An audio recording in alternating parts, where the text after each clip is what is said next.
¿Sabías que hay un amor que está dispuesto a pagar cualquier precio? Quédate conmigo 10 minutos y veamos cómo el libro de Ruth nos habla de esto. Y si ya tienes tu Biblia a la mano, por favor, ayúdame a buscar allí en el libro de Ruth, capítulo 4. Y el día de hoy vamos a leer del versículo 1 al 6. Y la palabra de Dios dice así. Más tarde, Boaz fue a sentarse a la entrada del pueblo, que era el lugar donde se reunía la gente. En aquel momento pasaba por allí el pariente del cual Boaz había hablado. Oye, le dijo Boaz, ven acá y siéntate. El pariente fue y se sentó. Enseguida Boaz llamó a 10 ancianos del pueblo y también les pidió que se sentaran con él. Cuando ellos se sentaron, Boaz le dijo a su pariente, Noemí, que ha vuelto de Moab, está decidida a vender el terreno que perteneció a nuestro pariente Elimelech.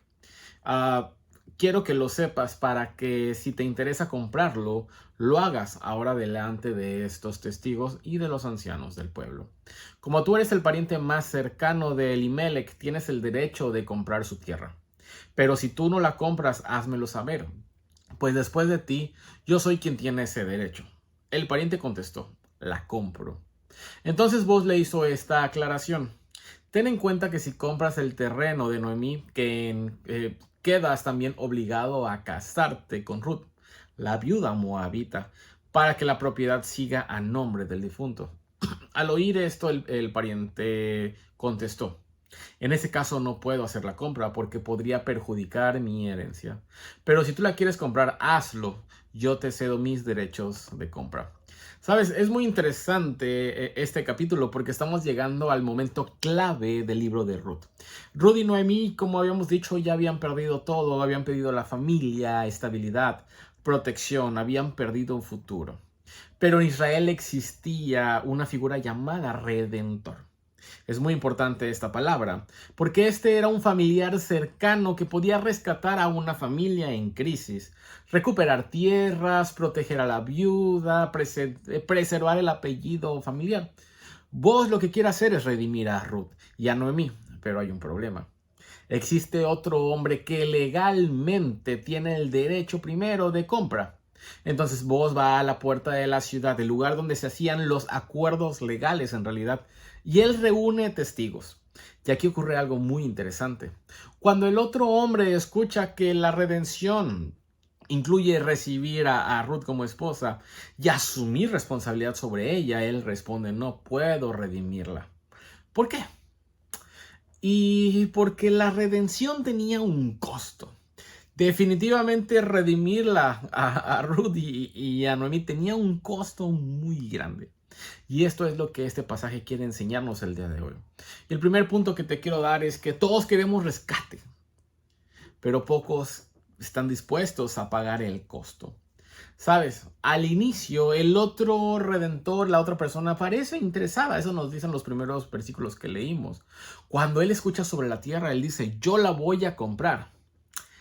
Porque pues ganar tierra significaba beneficio, significaba un patrimonio más grande, significaba una ventaja personal. Pero después vos aclara algo muy importante. También debes recibir a Ruth, debes casarte con ella. Y entonces él cambia por completo de opinión. ¿Por qué? Porque ahora el rescate ya no es conveniente, ahora tiene un costo muy alto, es un precio muy elevado, porque ahora el rescate y la compra implicaban un compromiso, implicaban un sacrificio, implicaban responsabilidad.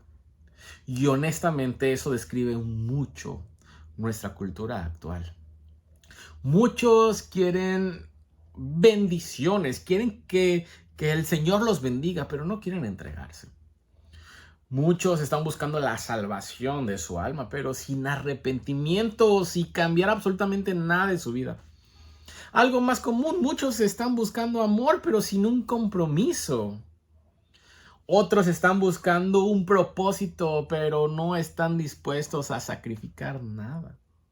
Sabes, este es un gran problema porque nuestra cultura ama la comodidad, pero huye del costo del amor verdadero. Amamos la comodidad, pero huimos del costo, huimos del sacrificio verdadero. Y eso también pasa con Dios. Porque, sabes, muchos dicen, quiero que Dios me ayude, pero no quiero rendirle mi vida a Dios. Entonces, esto es algo muy incongruente realmente dentro de nuestro pensamiento. El problema es que el amor verdadero siempre cuesta algo. Y aquí este pasaje nos confronta. La gran pregunta que yo te haría el día de hoy es, ¿qué tan dispuesto estás a seguir a Dios cuando ya no es conveniente? ¿Qué tan dispuesto estás en seguir a Dios aun cuando el sacrificio es muy grande? Aun cuando el costo es muy grande. Y el punto número dos que te quiero al día de hoy es que Jesús hizo lo que nadie más quiso hacer. Los últimos versículos nos habla de que este comprador, el Redentor, dice, no, yo no puedo comprarlo. Básicamente lo que está diciendo es que el costo es demasiado alto para mí y no me conviene, me va a perjudicar. Entonces el camino queda libre para vos, ya que el libro comienza a apuntar hacia algo más grande. El libro empieza a apuntar hacia el Evangelio, porque vos se va a convertir o se convierte en una imagen de Cristo. Él está dispuesto a asumir el costo para rescatar a alguien vulnerable, para rescatar a alguien que no tiene esperanza, para rescatar a alguien que no puede rescatarse por sí sola. Y al final del día, esto es lo que exactamente hizo Jesús. ¿Sabes? Toda la Biblia finalmente siempre va a apuntar a la obra de Cristo. Y la historia de Ruth y Boaz no es algo que va a quedar fuera de esto. Nosotros en realidad éramos como Ruth. Nosotros no teníamos esperanza. Nosotros éramos espiritualmente pobres. Nosotros éramos incapaces o somos incapaces de salvarnos. Mejor dicho, si lo hago en presente, tú y yo no tenemos esperanza sin Dios. Tú y yo somos espiritualmente pobres sin Dios. Tú y yo somos incapaces de salvarnos. Pero Jesús hizo lo que nadie más podía hacer. Jesús tomó nuestro lugar y pagó el precio del pecado. Y lo hizo voluntariamente. Hizo un costo muy alto, su muerte. Mientras la otra persona dijo, yo no puedo, Jesús dice, yo sí puedo. Y lo más impresionante es que el precio no fue el dinero. El precio que Jesús pagó por ti y por mí fue una muerte y una muerte de cruz. Sabes, concluyendo esto, Ruth 4 no es solamente una historia antigua sobre leyes, sobre tierra, sobre unas personas que están sin esperanza.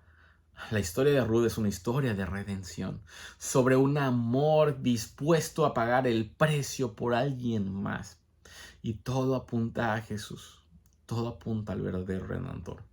Sabes, tú y yo vivimos buscando aceptación, vivimos buscando identidad, vivimos buscando propósito, vivimos buscando amor, pero Ruth 4 nos recuerda algo, que la verdadera esperanza se encuentra en un Redentor que estuvo dispuesto a pagar el precio por ti.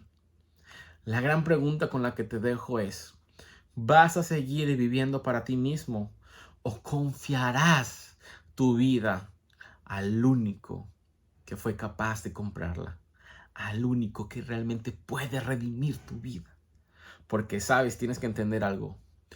Tú jamás te vas a poder salvar a ti mismo. Tú jamás vas a poder transformarte a ti mismo. Necesitas a Cristo Jesús. Amado Padre Celestial, te damos muchas gracias por tu palabra, gracias por la vida de Rudy y de Bosgi, gracias porque nos muestran a ti, alguien que compró nuestra vida cuando nosotros no teníamos esperanza, cuando nosotros no teníamos absolutamente nada, Señor. Tú pagaste el precio por nuestra vida, Señor, y estamos completamente agradecidos por ello, Padre. Gracias porque moriste por nosotros y ahora tenemos una vida nueva. Ahora somos hijos. Gracias a ti. Gracias porque compraste nuestra vida, Señor, con tu preciosa sangre. Estamos enteramente agradecidos. En el nombre de Cristo Jesús. Amén. Y nos vemos el día de mañana para otro devocional.